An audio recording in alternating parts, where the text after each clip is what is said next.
नमस्कार जय Jagannath welcome to Rajeshwari cooking blog. अति सहजरे केमती चिकेन रांधिबा चलतु देखिबा। प्रथमे मु चिकेन को मैरिनेट करने लुण हलदी अदा रसुण पेस्ट सोरिष तेल पकई लेंबू चिपुड़ी भलसे ताको गोलई देथिली।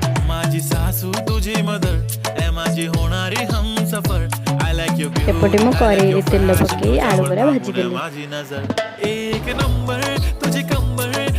आलू गुरा भाजी सारी पुणी कड़ाई तेल पकई एथिरे गोटा रसुण पियाज अदा गोल्डन होगा जाए भाजिली। भाजी सारी गोटे प्लेट को काढ़ी ठंडा करदेली। ठंडा कर ग्राइंडिंग करदेली। ग्राइंडिंग करके भलसे कसेली। लुण चिकेन मसला धनिया गुंड जीरा गुंड लंका गुंड दे भलसे कसेदेली। कसे सारी चिकेन को मैरिनेट कर रखी पकई भलसे कसेली।